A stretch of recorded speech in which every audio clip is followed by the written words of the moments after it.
नमस्कार, मैं आप सभी के साथ ताना गुप्ता। बड़ी खबर बंगाल से, मिथुन चक्रवर्ती स्टार प्रचारक बीजेपी के लिए जन सैलाब उमड़ चुका है। आपको बता दें कि बीजेपी के स्टार प्रचारक मिथुन चक्रवर्ती के हुगली वाले रोड शो में विशालकाय भीड़ देखी गई। इस दौरान उन्होंने कहा कि असल परिवर्तन तो अब होगा, 80% से ज्यादा वोटिंग का मतलब रूलिंग पार्टी को बाय बाय। आपको बता दें, अभिनेता से नेता बने मिथुन चक्रवर्ती ने कहा खुद को मोदी भक्त। आपको बता दें कि उन्होंने यह भी कहा कि 84% मतदान का मतलब बंगाल में भाजपा जीतेगा, भाजपा की प्रचंड जीत होगी। आपको बता दें कि रोड शो में मिथुन चक्रवर्ती ने यह भी कहा कि बंगाल आतंकवाद से जल्द मुक्त होगा। आपको बता दें कि बहुत बड़ी बड़ी बातें कही स्टार प्रचारक मिथुन चक्रवर्ती ने। वो हाल ही में उन्होंने बीजेपी का दामन थामा है। आपको बता दें कि ममता सरकार के खिलाफ मतदान कर रहे हैं लोग, ऐसा कहा मिथुन चक्रवर्ती ने। आपको बता दें कि अभिनेता से नेता बने हैं, उनका रोड शो चल रहा है, जनसैलाब उधर काफी ज्यादा दिख रहा है, जनसैलाब उमड़ रहा है। ये इससे साफ प्रतीत होता है कि पश्चिम बंगाल में जनता किसका साथ दे रही है। जब हम मिथुन दा का प्रदर्शन की बात करते हैं तो जनता का प्रदर्शन साफ नजर आता है। बंगाल में बीजेपी नेता मिथुन चक्रवर्ती की लोकप्रियता बढ़ती जा रही है। लोग मिथुन दा की एक झलक पाने के लिए बेकरार हैं और पश्चिम बंगाल की जनता मिथुन दा और बीजेपी को जिस तरह समर्थन कर रही है उससे साफ दिखाता है कि पश्चिम बंगाल की जनता का रुझान किस तरफ है। साथ ही साथ टीएमसी को उखाड़ फेंकने की तैयारी में है पश्चिम बंगाल की जनता। आपको बता दें, 5 राज्यों में विधानसभा का चुनाव हो रहा है। इन 5 राज्यों में हो रहे चुनावों में से सबसे ज्यादा हो हल्ला पश्चिम बंगाल के चुनावों को लेकर मच रहा है। आपको बता दें, वैसे दो पश्चिम बंगाल में कई छोटे बड़े दल जिसमें left Congress, ISF, TMC, Shiv Sena, BJP, AIMIM शामिल है, लेकिन असली लड़ाई जिसमें बोला जा रहा है पश्चिम बंगाल में है, उनमें शामिल भाजपा और टीएमसी है। चुनावों के पहले टीएमसी के कई बड़े नेता भाजपा में शामिल हुए। वहीं बॉलीवुड अभिनेता मिथुन दा ने भी भाजपा का दामन थामा। हालांकि इस बार चुनाव नहीं लड़ रहे हैं मिथुन दा, लेकिन भाजपा को जिताने के लिए पूरी ताकत झोंक दी है। लेकिन टीएमसी के खिलाफ और जोर शोर से प्रदर्शन भी करते दिख रहे हैं मिथुन चक्रवर्ती। बंगाल में अब तक 2 चरणों के मतदान हो चुके हैं और अब तक जिस तरीके से लोगों ने मतदान किया है उसके साथ साथ ही मिथुन दा का बोलबाला भी चल रहा है पश्चिम बंगाल में। मिथुन दा ने इस उम्दा प्रदर्शन को, जो जनता ने बढ़ चढ़कर हिस्सा लिया है, मतदान किया है, जिसमें 84% मतदान किया गया है, उसमें मिथुन दा कहते हैं 84% मतदान करना इससे साफ दिखाता है कि ममता सरकार के खिलाफ वोटिंग कर रहे हैं लोग। और साथ ही साथ जो दूसरे चरण के चुनाव में ये मतदान के आंकड़े 84% दिख रहे हैं, इससे ये साफ प्रतीत होता है कि लोग ममता सरकार को उखाड़ फेंकने की तैयारी में भी है। मिथुन दा कहते हैं यकीनन हम ही जीतेंगे, यानी कि बीजेपी जीतेगी। साथ ही साथ कहते हैं कि हम यकीनन चुनाव जीतेंगे, हम क्यों नहीं जीतेंगे। 84% मतदान एक बड़ा आंकड़ा है और इसका मतलब है कि लोग ममता सरकार के खिलाफ मतदान कर रहे हैं। अभिनेत्री तनुश्री के लिए प्रचार के दौरान उन्होंने ये बातें कही जो हावड़ा के श्यामपुर से भाजपा की उम्मीदवारी है। आपको बता दें कि मिथुन दा कोलकाता के ब्रिगेड परेड मैदान में नरेंद्र मोदी की रैली के दौरान भाजपा में शामिल हो गए थे। उन्होंने शुक्रवार को हावड़ा, हुगली और दक्षिण 24 परगना में चुनाव प्रचार किया। 294 सीटों पर हो रहे चुनाव का परिणाम 2 मई को आएगा, जिसको लेकर सभी लोग उत्साहित भी है। आपको बता दें कि बीबीसी के साथ बातचीत में मिथुन दा ने एक इंटरव्यू हुआ जिसमें उनसे कई सवाल पूछे गए। तो आपको बता दें कि मिथुन चक्रवर्ती ने बेबाकी से जवाब दिया। मिथुन चक्रवर्ती से पूछा गया क्या वो अपने आप को प्रधानमंत्री नरेंद्र मोदी का भक्त बोलेंगे, तो आपको बता दें कि मिथुन दा ने इसमें जवाब दिया और उन्होंने प्रतिक्रिया दिखाई कि मैं प्रधानमंत्री नरेंद्र मोदी को अपना फॉलोअर बताया। इस दौरान एक्टर से यह भी पूछा गया कि वो मोदी के फैन हैं। जिस प्रकार से उनसे सवाल पूछे गए उसमें जवाब आया कि मोदी जी के जो क्रिटिक्स है वो मोदी के हर फैन को मोदी भक्त कहकर उनकी आलोचना करते हैं। तो क्या मिथुन दा अपने आप को मोदी भक्त कहते हैं? इस पर मिथुन चक्रवर्ती ने जवाब देते हुए कहा, बोल दीजिए, ये बहुत सम्मान की बात है। वे दुनिया के सबसे बड़े लोकतंत्र यानी कि भारत के नेता हैं, मैं उनके सामने एक छोटा सा आम इंसान हूं। वहीं जब पत्रकार मिथुन चक्रवर्ती से कहते हैं कि अगर कहीं गलत होगा तो आप सवाल पूछेंगे कि नहीं, जिस पर मिथुन चक्रवर्ती ने प्रतिक्रिया देते हुए कहा, अगर मुझे आप जानते हैं और पढ़ चुके हैं, मुझे मालूम है मैं सवाल कर ही नहीं पाऊंगा। क्योंकि जिन सवालों को साथ लेकर मैं आ रहा हूं उनका ही संदेश लोगों में बांट रहा हूं। वही संदेश जो उन्होंने मुझे दिया है वो लोगों तक पहुंचा रहा हूं। मैं यहां कोई पॉलिटिकल करियर बनाने नहीं आया हूं। पत्रकार ने आगे ये भी पूछा, बीबीसी के जो उनसे सवाल किया गया, इंटरव्यू किया गया, उसमें पूछा गया कि उनकी मुलाकात जो मोहन भागवत आरएसएस के प्रमुख से हुई थी, उन्होंने उनसे कहा कि उसके बाद आपने ये कहा था कि आध्यात्मिक संबंध है जो पिछले लंबे समय से है, तो क्या कोई ये पॉलिटिकल नहीं है?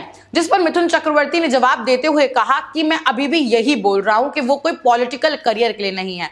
साथ ही साथ उन्होंने आरएसएस की बहुत जमकर तारीफ की, बहुत बेबाकी से जवाब दिया।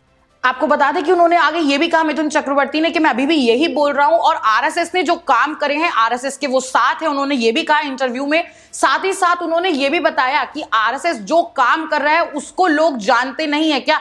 मैं हमेशा से जो भी आरएसएस ने इतने सारे सेक्रीफाइसेस किए हैं उसको अगर जानेंगे तो पहचान पाएंगे। और साथ ही साथ मिथुन चक्रवर्ती ने ये साफ साफ कहा कि वो आरएसएस यानी कि लोगों की भलाई के लिए काम करते हैं और वो पूर्ण तरीके से आरएसएस के साथ हैं। ये पॉलिटिकल करियर नहीं। जो बंगाल में वो बढ़ चढ़कर रैलियों में हिस्सा ले रहे हैं स्टार प्रचारक के रूप में, टीएमसी के खिलाफ जोर शोर से आगे आ रहे हैं और बीजेपी को साथ दे रहे हैं, जिस प्रकार लोग भी उन्हें काफी समर्थन करते दिख रहे हैं, ये साफ प्रतीत होता है कि जनता का रुझान किस ओर है। और पश्चिम बंगाल में ये रोड शो के दौरान जो पश्चिम बंगाल में दावे कर रही है बीजेपी, साथ ही साथ उसमें मिथुनदा समर्थक कर रहे हैं, मिथुनदा बार बार आगे आ रहे हैं जनता के सामने, जिससे ये साफ दिख रहा है कि जनता उनको समर्थन दे रही है। जो अगर देखा जाए तो हजारों की तादाद में भीड़ उनके रोड शो में मौजूद है। वो एक दिन में 4-4 रोड शो कर रहे हैं पश्चिम बंगाल में। ग्रामीण इलाकों में जो स्टार प्रचारक की भूमिका है उसका भी बहुत अच्छे से इस्तेमाल कर रही है बीजेपी। और साथ ही साथ मिथुन चक्रवर्ती की लोकप्रियता को देखकर ग्रामीण इलाके में भी लोग जमकर उनका समर्थन करते हुए दिख रहे हैं। पश्चिम बंगाल रोड शो में यह दावा किया जा रहा है कि ये पश्चिम बंगाल एक बदलाव की ओर बढ़ रहा है, ऐसा कहते हुए दिख रहे हैं मिथुन चक्रवर्ती। उन्होंने ये भी कहा कि चुनाव के बाद गोल्डन बंगाल होगा। 4 किलोमीटर का रोड शो पंचाटन बाजार से सोदेपुर मोड़ तक आयोजित किया गया, जहां फिल्म स्टार मिथुन चक्रवर्ती ने कार पर अपने सिग्नेचर मूव्स और अपने फेवरेट गाने I am a disco dancer पर भी डांस किया और जिसे देखकर लोग मंत्रमुग्ध हो गए। उनके समर्थन भी रैली के दौरान उनकी फिल्मों के लोकप्रिय गीत बजाए गए। आपको बता दें कि भीड़ को संबोधित करते हुए चक्रवर्ती ने यह भी कहा, हम इस आतंकवादी शासित बंगाल को नहीं चाहते हैं, लेकिन अगर बीजेपी सत्ता में आई तो बंगाल आतंकवाद से मुक्त हो जाएगा। आपको बता दें ये जो देखा जा रहा है, ये बदलाव की राजनीति देखी जा रही है। बॉलीवुड अभिनेता हल्के फुल्के अंदाज में गर्मी के बावजूद लोगों के साथ बातचीत करते देखे जा रहे हैं। वह एक तंग सुरक्षा जाल के नीचे रोड शो के साथ जारी रहा, जहां उनके पसंदीदा फिल्म स्टार को देखने के लिए भारी भीड़ भी जमा हुई। आपको बता दें कि कोलकाता में प्रधानमंत्री नरेंद्र मोदी के साथ ही वो रोड शो में शामिल हो गए थे, रैली में शामिल हो गए थे। चक्रवर्ती ये दावा कर रहे हैं कि भाजपा ही एकमात्र ऐसी पार्टी है जो गरीबों के लिए काम करती दिख रही है। इससे पहले उन्होंने बीजेपी के सत्ता में आने के लिए 6 महीने के भीतर गोल्डन बंगाल के समान दावा भी किया था। आपको बता दें कि भगवा पार्टी भी सेलिब्रिटी कारक का उपयोग भीड़ को खींचने के लिए कर रही है। आपको बता दें कि विशेष रूप से ग्रामीण इलाके में, ग्रामीण बंगाल में जनता उनका समर्थन करती हुई दिख रही है। जनता की लोकप्रियता और रुझान देखकर बीजेपी की तरफ टीएमसी के नेता काफी बौखलाते हुए दिख रहे हैं, जिसमें टीएमसी नेता कुशानी मुखर्जी भी बीजेपी के समर्थकों को धमकी देती है, खुलेआम उनके बलात्कार, उनकी मां बहन के बलात्कार की बात करती हुई देखी जा रही है। उन्होंने कहा कि सबकी मां बहन होती है। तो आपको बता दें कि वीडियो है जो लगातार रितेश तिवारी ने ट्विटर पर साझा किया, जिसको लगातार वायरल किया जा रहा है सोशल मीडिया पर। सोशल मीडिया पर जनता काफी भड़क रही है। टीएमसी को जहां एक और कोई भी समर्थन करता हुआ नहीं दिख रहा, 84 यानी कि 84% जो वोटिंग कर रही है जनता, उसके बाद भी टीएमसी की दाल गलती हुई नहीं दिख रही है। जहां ममता बनर्जी भी खाक छानती दिखाई दे रही है, ममता बनर्जी दर दर भटकती हुई दिख रही है, आलोचना कर रहे हैं, उन्हें किसी पर विश्वास नहीं है। वहीं उसके बाद भी कोई भी टीएमसी पर विश्वास नहीं जता रहा। आप बोल सकते हैं कि ये साफ प्रतीत हो रहा है जनता के रिएक्शन से, जनता के काम से, कि अब टीएमसी का मैदान जो खिसक रहा है। साथ ही साथ अब टीएमसी के जो नेता हैं, जैसे कि एक औरत होकर कुशानी मुखर्जी जो ऐसे बातें कर रही है, उसको देखकर अब जनता काफी गुस्से में। एक महिला होकर वो खुद कहती हैं आपके घर में भी मां बहनें हैं, जिसको देखकर अब बहुत ज्यादा जनता गुस्से में है। कृष्णनगर नॉर्थ के टीएमसी उम्मीदवार कोशानी मुखर्जी खुलेआम बीजेपी वोटरों को धमकियां दे रही हैं। टीएमसी नेताओं को हमेशा विपक्ष को डराने के लिए बात की जाती है। टीएमसी गुंडा राज करती है, पश्चिम बंगाल में गुंडा राज चलता है, जंगल राज चलता है। जिस तरीके से हिंसा प्रदर्शन होता है, लोगों को डराया धमकाया जाता है, जो इस बार आप बोल सकते हैं सेंट्रल एजेंसीज को लाया गया है पश्चिम बंगाल में, जिसके वोटिंग प्रतिक्रिया सही हो रही है। लेकिन अभी भी पश्चिम बंगाल में जो टीएमसी के नेता हैं वो अपनी हरकतों से बाज नहीं आ रहे हैं। उनकी हरकतें जो है डरा धमकाकर वोट लेने वाली, डराकर धमकाकर जनता को अपनी तरफ करने वाली, गुंडा और बल के रूप से, बल से उनको अपनी तरफ खींचना या जबरदस्ती उनसे जबरन वोट करवाना। जब उनकी दाल नहीं गिर रही है तो अब वो बीजेपी के समर्थकों को मां बहन के बलात्कार की भी धमकियां देती नजर आ रही है इस वीडियो में। तो अब देख सकते हैं एक औरत होकर जब टीएमसी के नेताओं की ये बोली है, वो इस तरीके से बात कर रहे हैं, जिसके बाद ये आतंकवाद साफ दिखा रहा जा रहा है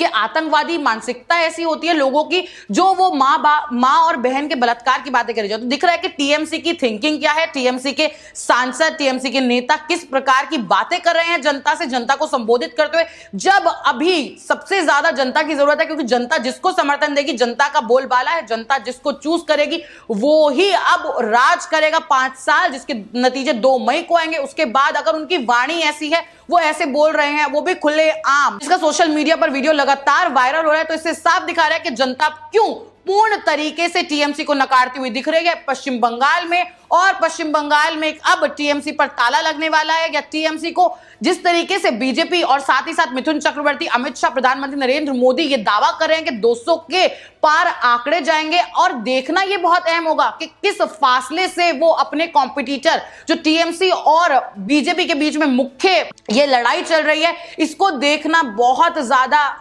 इंटरेस्टिंग और साथ ही साथ बहुत बड़ी बात होगी कि क्या बदलाव आ रहा है पश्चिम बंगाल में और जनता क्या समर्थन करेगी, जनता किसको अब सत्ता में लाएगी और कितने प्रतिशत वोट करेगी। जनता जिस तरीके से बढ़ चढ़कर हिस्सा ले रही है, उसे देखना, नतीजे जो 2 मई को आएंगे वो बहुत ही खास होंगे। मैं फिर लौटूंगी देश और दुनिया की तमाम बड़ी खबरों के साथ, तब तक बने रहे हमारे चैनल के साथ।